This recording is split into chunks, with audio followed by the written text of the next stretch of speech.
हर हर महादेव दोस्तों, आज मैं आपके लिए शिव जी और पार्वती जी की प्यारी सी कथा लेकर आई हूँ। तो कथा इस प्रकार है। एक बार भगवान शिव कैलाश पर्वत पर वेदों का रहस्य पार्वती जी को समझाने लगे। पार्वती जी बड़े ध्यान से सुन रही थी, किंतु बीच बीच में वे ऊँघने लगती थी। जब बहुत प्रयत्न करने पर भी पार्वती जी अपने मन को एकाग्र न रख सकी तो शिव क्रोध में आकर बोले, पार्वती यह क्या हो रहा है? मैं तुम्हें इतना गूढ़ रहस्य समझा रहा हूँ और तुम हो कि झपकियाँ ले रही हो। तुम में तो इतनी बुद्धि है जितनी किसी मछुए की स्त्री में। जाओ मृत्युलोक में किसी मछुए की स्त्री के रूप में जन्म लो। शिव जी के शाप से पार्वती उसी क्षण वहाँ से गायब हो गई। बाद में शिव जी को बहुत पछतावा हुआ कि यह मैंने क्या किया। जिसका स्नेह मेरे लिए घात था उसी को मैंने आवेश में आकर त्याग कर दिया। शिव की मनोदशा उनकी परम सेवक नंदी जी से छिपी न रह सकी। वह सोचने लगे कि स्वामी तो बहुत बेचैन हैं माता पार्वती के बिना। जब तक माता लौटेंगी नहीं स्वामी को चैन नहीं पड़ेगा। उधर पार्वती मृत्युलोक में पहुंची और एक शिशु बालिका के रूप में पुन्नई वृक्ष के नीचे लेट गईं। थोड़ी ही देर में पुरवर कबीले के कुछ मछुए अपने सरदार के साथ वहां से गुजरे तो उनकी नज़र उस शिशु बालिका पर पड़ी। सरदार ने बालिका को उठाया और उसे भगवान का भेजा प्रसाद समझकर अपने घर ले आया। उसने बालिका का नाम रखा पार्वती। जब वह कुछ बड़ी हुई तो अपने पिता के साथ मछली पकड़ने जाने लगी। बड़ी होकर उसने नाव चलाना भी सीख लिया। पार्वती अपूर्व सुंदरी थी। कबीले के कितने ही युवक उसके रूप की प्रशंसा करते हुए नहीं गाते थे।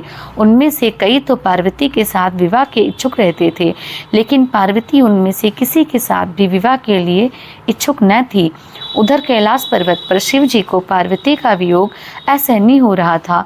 एक दिन उन्होंने अपने मन की व्यथा नंदी से कह डाली और बोलते हैं, नंदी, मैं रात दिन पार्वती के बिना बहुत बेचैन रहता हूँ और उस घड़ी को कोसता रहता हूँ जब मैंने गुस्से में आकर पार्वती को शाप दे दिया था। काश उस समय मैंने धैर्य से काम लिया होता। नंदी ने हाथ जोड़कर कहा, स्वामी, तब आप पृथ्वी पर जाकर उन्हें ले क्यों नहीं आते? कैसे लाऊं नंदी? उसका विवाह तो किसी मछुए से होगा। शिव के मुंह से करा सी निकली। शिव के मन की व्यथा जानकर नंदी विचार करने लगा कि मुझे कोई ऐसा जतन करना चाहिए जिससे स्वामी को मछुआ बनना पड़े।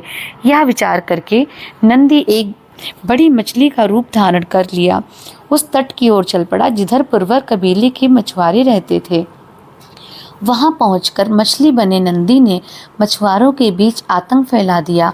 मछुआरे जल में अपने जाल डालते तो मछली उनके जालों को काट डालती, उनकी नावें पलट देती। मछली का आतंक तब ज़्यादा ही बढ़ गया तो कबीले के मुखिया ने घोषणा कर दी, जो भी आदमी इस मछली को पकड़ कर लाएगा उसी के साथ मैं अपनी बेटी का ब्याह कर दूंगा। अनेक युवकों ने उस मछली को पकड़ने की कोशिश की, लेकिन असफल रहे। असहाय होकर सरदार ने शिव की शरण ली और कहा, हे दया के सागर, हे कैलाशपति, हमें इस मछली से छुटकारा दिलाओ। मुखिया की बेटी ने भी शिव की आराधना करते हुए कहा, हे सदाशिव, हे प्रलयंकर, हमारी सहायता करो। अब तो हमें तुम्हारा ही सहारा है प्रभु। शिव ने उनकी पुकार सुनी। एक मछुए का वेश बनाकर वे मुखिया के पास पहुँचे। उन्होंने मुखिया से कहा, मैं उस मछली को पकड़ने के लिए यहाँ आया हूँ। मुखिया ने कहा, नौजवान, अगर तुमने उसे पकड़ लिया तो हमारी जाति सदैव तुम्हारे गुणगान गाएगी। अगले दिन शिव जी एक बहुत बड़ा जाल लेकर सागर के जल में उतर पड़े। उन्होंने जाल फेंका तो मछली आकर उसमें फंस गई, जो कि वास्तव में नंदी था। मछली बना नंदी सोचने लगा, मेरा काम तो हो गया, अब स्वामी और माता का मिलन हो जाएगा। शिव मछली को किनारे लाए। मछुआरे उनकी जय जयकार करने लगे। सरदार बोला, तुमने हमें उबार लिया युवक, हम किस तरह तुम्हारा आभार व्यक्त करें। फिर वचन के अनुसार मछुआरे सरदार ने बड़ी धूमधाम से पुत्री का विवाह उस युवक के साथ कर दिया। मछुआरे शिव और मछुआरिन पार्वती के विवाहोपरांत नंदी अपने असल रूप में प्रकट हो गया और उन्हें अपनी पीठ पर बिठाकर कैलाश पर्वत ले आया। शिव जी की अंतर्वेदना दूर हो गई और पार्वती जी शाप से मुक्त हो गई। जीवन चक्र पहले की तरह चलने लगा। तो इसी के साथ आज की कथा यहीं समाप्त होती है। हर हर महादेव।